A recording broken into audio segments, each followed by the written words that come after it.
बिस्मिल्लाहिर्रहमानिर्रहीम अस्सलामुअलैकुम। जी हाँ नाज़रीन, मैं हूँ हकीम अहमद और आप देख रहे हैं मेरा official YouTube channel Ahmad health tips. तो आज की इस वीडियो में हम प्रॉपर्ली डिस्कस करेंगे उन ख़वातीन के सवाल के ऊपर जो कि मोस्टली यही कहती हैं कि मेरे पीरियड्स इर्रेगुलर हैं और मुझे अपने ओवुलेशन का बिल्कुल भी पता नहीं चलता। तो आज की इस वीडियो में मैं आपको ये बताऊँगा कि हमल कब ठहरता है और कैसे ठहरता है, और ख़ास करके उन ख़वातीन के हवाले से जिनके पीरियड्स इर्रेगुलर हैं। वीडियो बहुत ही ज़्यादा इन्फॉर्मेटिव है। आपने वीडियो को इंशाल्लाह लास्ट तक वॉच कर लिया तो आपका ये वाला जो कंसेप्ट है ये क्लियर हो जाएगा। उससे पहले अगर आपने अभी तक हमारे official YouTube channel Ahmad health tips को सब्सक्राइब नहीं किया तो काइंडली चैनल को सब्सक्राइब कर लीजिएगा और साथ ही बेल के आइकन को प्रेस कर लीजिएगा ताकि इस तरह की नेक्स्ट वीडियो आप तक बआसानी पहुँच जाए। तो सबसे पहले वो वाली ख़वातीन जिनके पीरियड्स इर्रेगुलर होते हैं वो अपने ओवुलेशन को कैसे फाइंड आउट करें।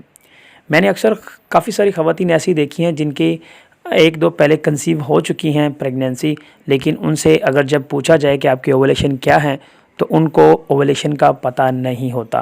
पहले तो आपको इस चीज़ का पता होना चाहिए कि असल में ओवुलेशन होती क्या है। एक माह के अंदर जब मखसूस अयाम ख़त्म होते हैं और अगली बार मखसूस अयाम आने के दरमियान में एक बैज़ा खारिज होता है जो कि मेल्स के पानी के साथ मिलकर हमल ठहराता है। अगर ये वाला अमल एक महीने में एक दफ़ा ना हो तो हमल नहीं ठहरता। तो जी हाँ, अब समझते हैं कि हमल कैसे ठहरता है। कि जो मेल का पानी होता है उसके साथ एग का इखराज होता है। एग का इखराज होता है और मेल के पानी के साथ जब मिलाप होता है तब जाकर हमल ठहरता है। ये तकरीबन 3 से 4 घंटे इकट्ठे रहें तब जाकर एग फर्टाइल होता है।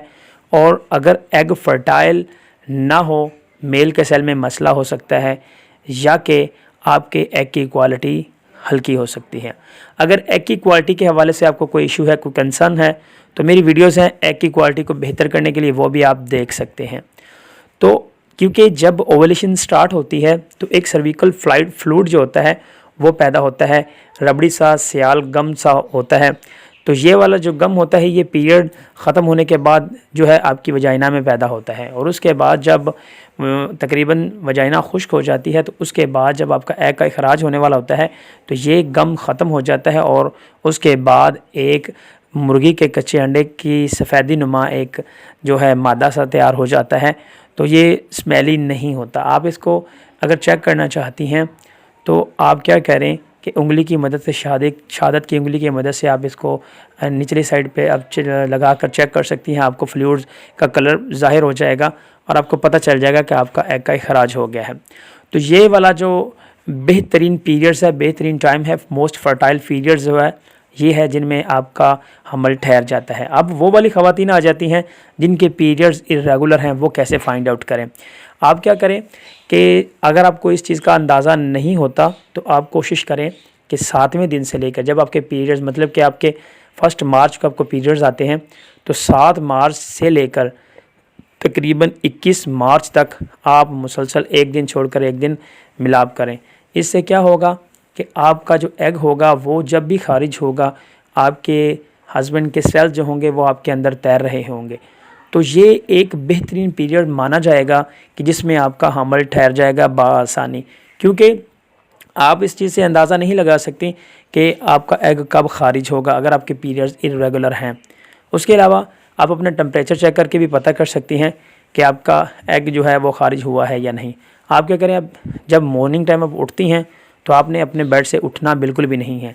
एक ही थर्मामीटर इस्तेमाल करें, बगैर हरकत किए हुए उसी थर्मामीटर को डेली इस्तेमाल करें और इसको काउंट करते रहें। तकरीबन जब इसका 0.2 से इसका सेंटीग्रेड तक दर्जा बढ़ जाए तो ये आपके एग के खराज होने की एक निशानी मानी जाती है। एक ही आप थर्मामीटर पूरे माह में यूज़ करें, इंशाल्लाह आपको इस चीज़ का अंदाज़ा हो जाएगा। 2-3 माह इसको दोहराएं, फिर आपको प्रॉपर्ली इसका अंदाज़ा हो जाएगा। उम्मीद करता हूँ कि वीडियो आपको पसंद आई होगी। Thanks for watching Ahmad health tips.